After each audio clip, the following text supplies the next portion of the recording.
Capítulo 29 do modus operandi dos espíritos. O modus operandi das entidades que se comunicam nos ambientes terrestres tem a sua base no magnetismo universal, dentro do qual todos os seres e mundos gravitam para a perfeição suprema. E incalculável é a extensão do papel que a sugestão e a telepatia representam nos fenômenos mediúnicos. 29.1 O processo das comunicações.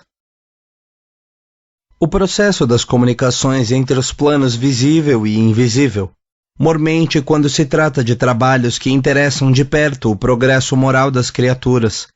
Trabalhos esses que requerem a utilização de inteligências nobilíssimas do espaço, cujo grau de elevação o meio terrestre não pode comportar, verifica-se quase que invariavelmente dentro de um teledinamismo poderoso que estáis longe ainda de apreciar nas vossas condições de espíritos encarnados. Entidades sábias e benevolentes, que já se desvencilharam totalmente dos envoltórios terrenos, basta que o desejem, para que distâncias imensas sejam facilmente anuladas, a fim de que os seus elevados ensinamentos sejam ministrados desde que haja cérebro possuidor de capacidade receptiva, e que lhes não ofereça obstáculos insuperáveis. 29.2 Os aparelhos mediúnicos. Aqueles que possuem essas faculdades registradoras dos pensamentos, que dimanam dos planos invisíveis, são os chamados sensitivos ou médiuns. Porém, essa condição será a de todos os homens do porvir. São inúmeras as legiões de seres que perambulam convosco, sem os indumentos carnais e que permanecem nas latitudes do vosso planeta, sendo necessário considerar que a maioria dos que evoluíram e se conservam nas esferas de um conhecimento muito superior ao vosso, pelas condições inerentes à sua própria natureza, não vos podem estar próximos.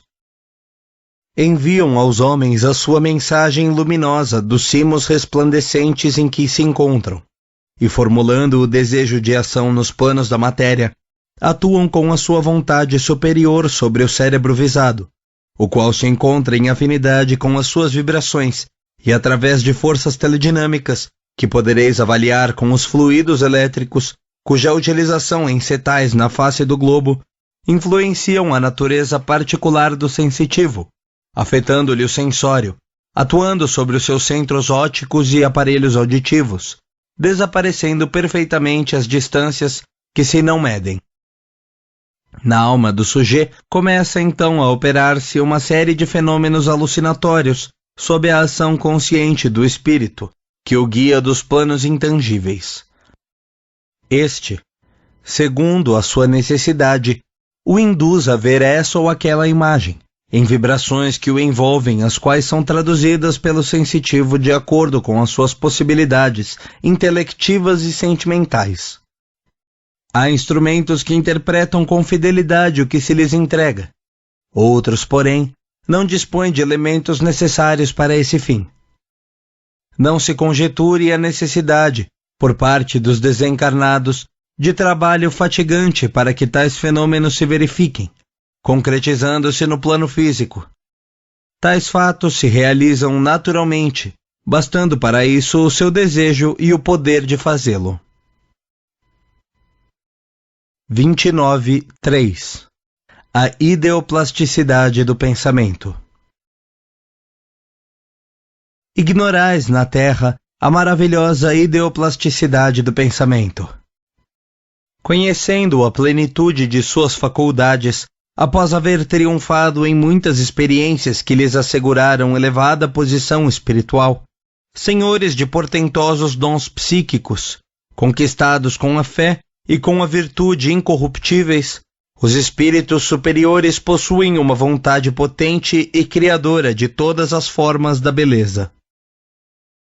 Às vezes, apresentam-se ao vidente grandiosas cenas da história do planeta, multidões luminosas, legiões de almas, quadros esses que na maioria das vezes constituem os pensamentos materializados das mentes evolvidas que os arquitetam e que atuam sobre os centros visuais dos sensitivos, objetivando o progresso geral.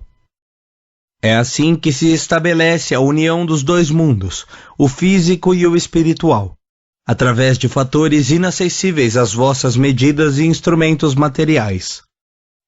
O tempo reserva muitas surpresas ao homem, dentro da proporção da sua evolução moral, concretizando o edifício imortal de todas as ideias altruísticas, nobres e generosas, sendo totalmente inútil que alguns deles se arvorem em supremas autoridades nos variados ramos da vida, porque dentro da sua pretensiosa indigência se perderão fatalmente no labirinto discursivo dos seus argumentos mateotécnicos.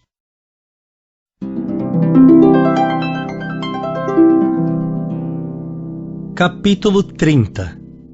Evangelização dos desencarnados. São-nos gratas, a todos nós que já nos libertamos da cadeia material, as vossas reuniões de evangelização. A alguém poderá parecer que, com essa preferência, criamos também para cada os limites da Terra um círculo vicioso, onde eternamente nos debatemos. Tal opinião, porém, será erradamente emitida, porquanto, desconhecendo o nosso modus vivendi, muitas vezes não considerais que o homem, acima de tudo, é espírito, alma, vibração, e que esse espírito, salvo em casos excepcionais, se conserva o mesmo após a morte do corpo, com idênticos defeitos e as mesmas inclinações que o caracterizavam à face do mundo. Conduzimos, portanto, frequentemente até o vosso meio, a fim de se colocarem em contato com a verdade da sua nova situação, aqueles dos nossos semelhantes que aqui se encontram ainda impregnados das sensações corporais. 31. A situação dos recém-libertos da carne. Identificados de tal forma com a matéria, sentindo tão intensamente as suas impressões, não se encontram aptos a compreender a nossa linguagem e precisam ouvir a voz materializada daqueles que, cumprindo os desígnios do alto, ainda se conservam no exílio, aguardando a alvorada de sua redenção. É ainda reduzido o número dos que despertam na luz espiritual, plenamente cônscios da sua situação, porque diminuta é a percentagem de seres humanos que se preocupam sinceramente com as questões do seu aprimoramento moral.